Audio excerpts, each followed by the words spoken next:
Hi everybody, it's Rita and welcome to my channel. So for the past week I have been really sick and I just haven't been filming. Today I really wanted to be able to film, but I'm just going to be super lazy and I didn't want to set up my camera, and I know that doesn't sound like it's that much of a chore, but it really is.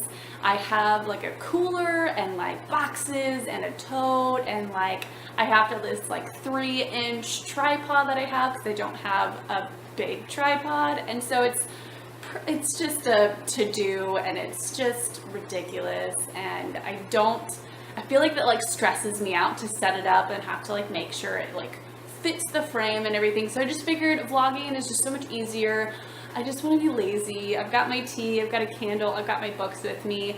So I'm going to be talking to you about what I read in the month of October other than what I read for my 24-hour readathon. I did quite a bit of stuff. A lot of it is graphic novels, but I really wanted to share with you what I've read because some of the books here are really, really good. My theme for October was to read books that had main characters that have red hair. So the first book that I read was The Crown of Three, and this is by J.D. Rinehart. This book was really good. I really enjoyed it. It is about 3 triplets who are prophesized to kill the king and take over the kingdom and bring peace to the land.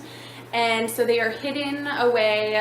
They are like, their death was faked and they're hidden away and they're separated to be able to keep them protected. But then things happen where they were supposed to be like together again at a certain point in time and be able to take over the kingdom, and some of the people that took care of them either died or they were manipulating the situation and trying to use it for their own power and gain. And this book is so intense, and it's not, I mean, for middle grade, it's definitely not an intense like adult read, but if you occasionally like middle grade, if you like the really good ones, kind of like Harry Potter, kind of like Fablehaven, the plot lines that are intense and complex, I highly suggest this. There's zombies in it.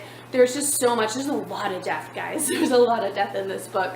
But it's really, really good. I really enjoyed it, and I love the dynamic characters and the plot line, and I thought it was really fun and adventurous and a little dark. So I already talked a little bit about this one during my 24-hour readathon, but I finished The Daughter of the Pirate King, and this is by Tricia Levenseller. This book was so good, guys. I absolutely love this. It's not an amazing book, and it's not like a super complex, twisted plot line with great characters. This is just exactly what I needed, and I feel like that's why I liked it so much. If you like pirates, if you like some romance, if you like very strong female characters, I highly suggest this book. This is such an easy read, kind of like how The Selection is. It's not an amazing storyline, but it's like my guilty pleasure. If you're wanting something that's just going to be a quick, easy read, I highly suggest this book, and I cannot wait for the next one. I totally forgot to tell you guys what this is about. So this is about a girl who is obviously the daughter of the Pirate King, and the Pirate King basically rules the sea, and there's 4 pirate lords that are these big, huge people that have different parts of a map, and this treasure map has been passed down from generation to generation within these lords' families. And she's got one piece, and she is being held prisoner on a ship that these 2 boys have taken over from their father. They killed their father, who was one of the pirate lords, and they've taken over the ship, and she allowed herself to be kidnapped to be able to try and search the ship and to find that piece of the map so she can have 2 pieces and hopefully figure out where the island is for all this treasure. And yeah, it's very good. And the main boy in this is very cute. I really like him a lot. And the plotline is pretty cool. I really enjoy the twists and turns that they have in here. And I didn't see the ending coming exactly, but it is a little predictable. Like, clearly she's gonna end up with a certain person.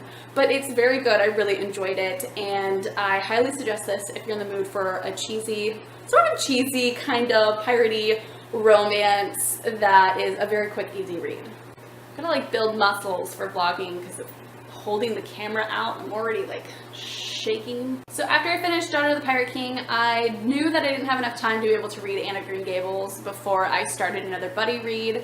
So I decided to read some graphic novels. I read the first volume of the Lumberjanes, which I absolutely love. I'm super confused on what's going on though, but I'm assuming that, I think there's like 6 or 7 volumes so far. That it's going to actually tell me what's happening, but in the very beginning it's very confusing. I do love the characters though. There's a lesbian couple in this. It is just adorable, and all the characters are very diverse and in their personalities on top of ethnicity. This is about a group of girls who are at a camp, and all of a sudden like strange things start happening, and there's like monsters attacking them, and they're trying to defend themselves, and there's this huge mystery that they're trying to solve, and nobody believes them. And so they're having to kind of put it upon themselves, be able to figure out what's going on, and it ends kind of at a cliffhanger. So I'm really looking forward to reading the second volume, which hopefully I will get next month, this month, I don't know, we'll see. And then I read the first 3 volumes, which is this huge hunk of a thing, of Saga, and this is an amazing graphic novel. If you were looking for something that is going to be easy to read, that has beautiful artwork, that has an amazing plotline, I highly suggest Saga. This is great for those who are new to graphic novels, that aren't quite sure exactly how to read them, because some of them are really busy and complex and really hard to read unless you know kind of the format of it. So if you're new to graphic novels, I highly suggest this. This is very graphic though. It has a lot of sex, it has a lot of violence. So if you're not wanting to read something like that, then I highly suggest not reading this. But if you're wanting something that has a great plot line, this is an amazing book. If you haven't heard of Saga, this is basically about this giant war between a planet and its moon.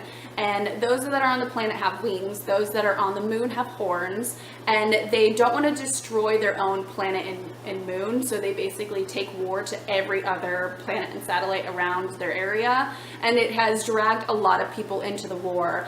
And there is one gentleman who is a horned who gets captured, and the main girl who is a winged person, she is basically the soldier that is looking after him, and they end up falling in love and having a child. Their government basically is out to get them. They're hunting them down because they don't want the rest of the society to know that they can coexist together. They don't want anybody to be kind of like the ideal couple and the ones that basically start to change the war. They just want to wipe the other race out. And so they're constantly being hunted, and their child is the one sort of telling the story, and it's a really cute story, but it is very violent and graphic. But I love it so much, and it is such an easy, quick read with just amazing artwork. So I highly suggest Saga. If you're wanting to get into graphic novels, this is a really good one to start with. I'm like super tired with my arm right now. This is a bad idea. My arm's like jello right now. I don't know how I'm holding up my camera anymore. Thank you guys so much for watching, and hit the subscribe button if you enjoyed the video, and I'll see you soon in another one. Bye!